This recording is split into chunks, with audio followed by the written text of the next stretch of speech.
Ya sebagai contoh gini, kalau Ustadz Faizal kan pertama ada 3 poin dalam menerapi. Pertama adalah kita ngurusi manusianya, memperbaiki.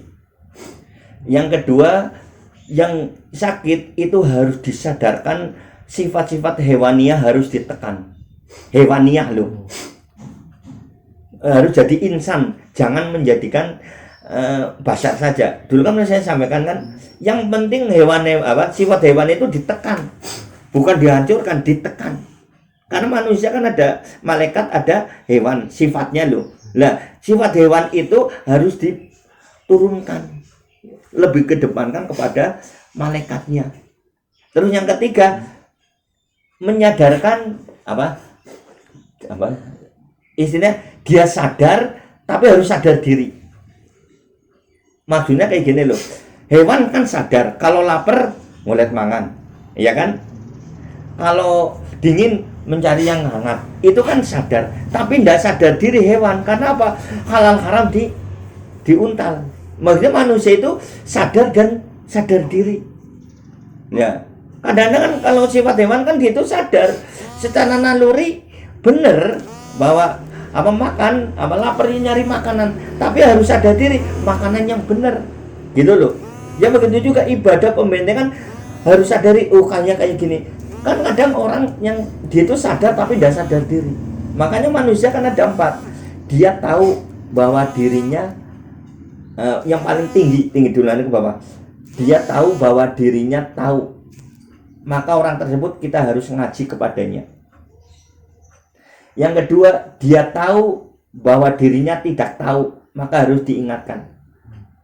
Semua sholat wajib tahu, tapi kok tidak sholat, diingatkan kan? Dia tahu, kalau ditanya dia kan tahu, dia tahu bahwa dirinya tidak tahu. Dia tidak tahu bahwa dirinya tahu, kan berarti orang lalai.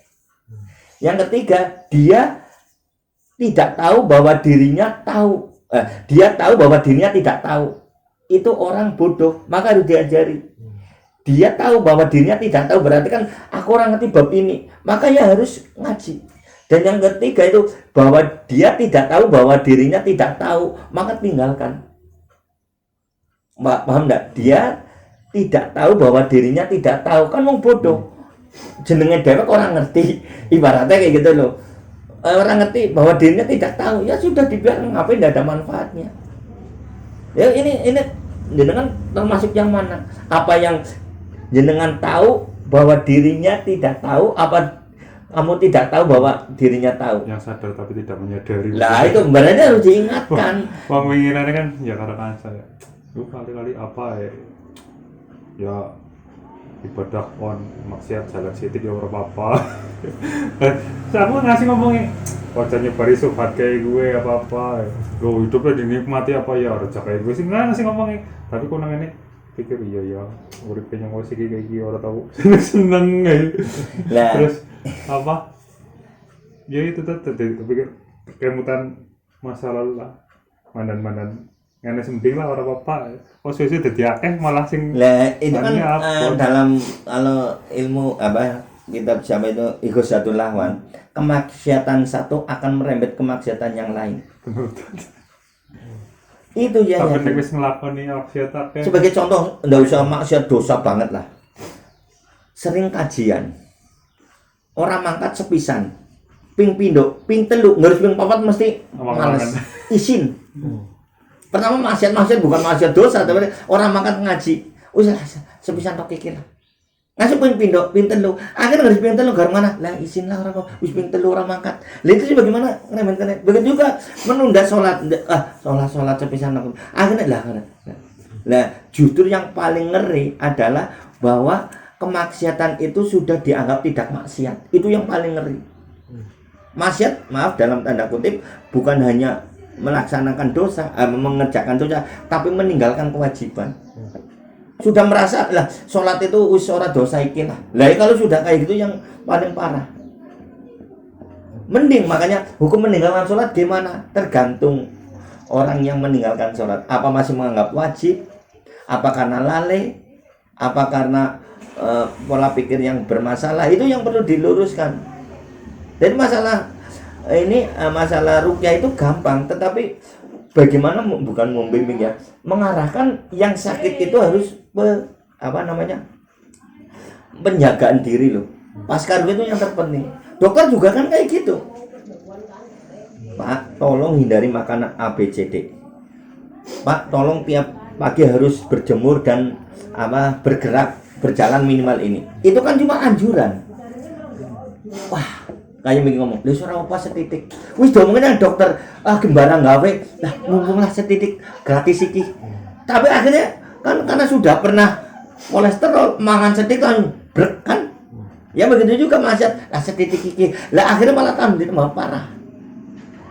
Tambah parah, enggak nyaman gitu loh maksud saya gitu loh. Ya kayak tadi dokter, tolong hindari makanan ini. Kalau mikir, dulu saya sate gini, 5 dina telung sindik ora apa-apa lah wong setitik iki. Lah setitik iki, tapi sudah mention ya aku suwanti-wanti kok aja makan sate. Makan sate biasanya langsung teng. Karena sudah ada pernah kolesterol. Itu yang pertama. Yang kedua tadi dikatakan adalah kalau dulu sudah pernah ngalami, terus pas sakit mesti tambah parah. Ono satu mumet bodrek siji mari masuk orang mari tambah loro. Lah ngesuk loro mesti orang mari nambah maning. Itu juga orang kena gangguan, orang sakit kalau nantang ya wis pernah ngalami penyakit ini kok diobati ini ya ndak akan mempan. Karena cara dokter itu daya imunnya cara kasarnya kumannya wis biasa lah paling kayak gini lah, obat akhirnya tidak mempan. Itu sebagai virus aja kayak gitu. Nah sudah diminum bodrek ya akhirnya tidak akan mempan menyembuhkan sakit kepala. Begitu juga gangguan kayak cacilik lah anak kita, orang tua kita sering digiti lah paling paling giti kayak gendong. Aku minggat aja yang mau digoleti karena karena sudah terbiasa. Biasa digitik, biasa ini, tak paling ya digoletin mama kele itu yang bikin badannya kayak gitu. Begitu juga gangguan, karena sudah dinantang mereka semakin ngatur strategi. Jangankan jin yang memiliki akal, anak yang belum bisa berakal bisa ngatur strategi. Cara orang MLM ya, gimana bisa mendapatkan hasil lah. Anak tamune kepriben lah benoli bisa tuku permen tuku es krim. Nah dia masih inovatif cuma ya ini belum gambar jadi kalau sampai meninggalkan sholat makanya saya kalau ada 3 yang sampai saya terhadap itu, pertama meninggalkan sholat, yang kedua saya sering sekali zina muhson, sudah rumah tangga apalagi istrinya lagi hamil terus itu saya terhadap ya Allah, aku kalau sama anak perempuan kamu di sini kamu terima apa enggak? Itu banyak yang ngeluh kayak gitu. Ustaz ini gini. Ya sudah. Mereka para sahabat juga sebelum masuk Islam juga ya zina mabuk tapi tolong jangan diulangi lagi. Ya mungkin sekarang enggak, nanti anak kamu, cucu kamu ini di sini orang diperlakukan seperti itu, akhirnya itu banyak yang kayak gitu. Dan yang ketiga yang tidak kalah penting, banyak orang tidak menyadari yang dalam tanda kutip itu menyakiti orang tua. Nah kalau sudah menyakiti orang tua walaupun itu banyak banget fasilitas itu hidupnya tidak akan nyaman. Yang dulu ingat kan 3 dosa yang kadang-kadang itu sering langsung kena efek di dunia. Menyakiti orang tua, durhaka. Kedua adalah menzolimi orang lain. Yang ketiga dalam mencari rezekinya remeng-remeng lah gitu aja. Itu itu 3 gitu loh. Itu 3 yang mesti saya katakan mesti biasanya orang yang lagi bermasalah 3 dosa ini. Tapi kalau semua dia tidak sholat, foya-foya, kok rezekinya lancar, sehat, bisnisnya lancar dan itu naudzubillah boleh dari istidraj. Makanya orang-orang ndak ibadah kenapa normal? Ya emang rezekinya kayak gitu. Ndak ada hubungan antara ibadah dengan rezeki, ndak ada.